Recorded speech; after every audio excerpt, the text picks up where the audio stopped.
उत्तराखंड, भारत। हिमालय पर्वतमाला में 16,000 फुट की ऊंचाई पर तिब्बत की सरहद से करीब 65 किलोमीटर दूर मौजूद है रूपकुंड झील। हालांकि ये सैलानियों की पसंदीदा जगह है, मगर जो लोग पानी की इस छोटी सी खूबसूरत झील को देखने आते हैं, उन्हें यहाँ एक बड़ा डरावना नजारा भी दिखाई देता है। रूपकुंड झील में 600 से ज्यादा इंसानों के अवशेष पड़े हैं।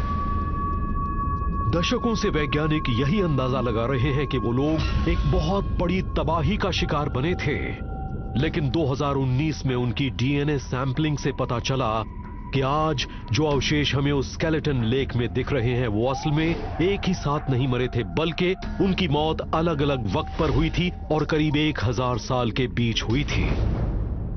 कहा जाता है कि उनमें से कुछ स्केलेटन्स के सिर की हड्डी टूटी थी और वो पूरी तरह से ठीक नहीं हो पाई थी।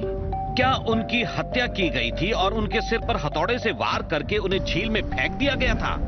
रिसर्चर्स तो ये सब देखकर हैरान हैं और जैसे जैसे झील से जानकारियां मिलती जा रही हैं, रहस्य और भी गहराता जा रहा है। हाल ही में भारतीय वैज्ञानिकों ने रूपकुंड से मिली हड्डियों की डीएनए टेस्टिंग की। उन्हें उनमें कई साउथ एशियंस और कुछ ईस्ट एशियंस यानी कि चाइनीज और कोरियंस की हड्डियां भी मिली। कुछ पश्चिम की भी थी, मेडिटेरेनियन रीजन की। ये बड़ी दिलचस्प बात है कि वो सारे लोग वहां कैसे पहुंच गए थे। ये बात सच में चौंकाने वाली है। आखिर इस छोटी सी पहाड़ी झील में ऐसा क्या है कि दुनिया भर के लोग यहां इतना मुश्किल सफर करके चले आते थे? और वो सब एक ही बार में नहीं आए थे, बल्कि कई 100 सालों में अलग अलग समय पर आए थे।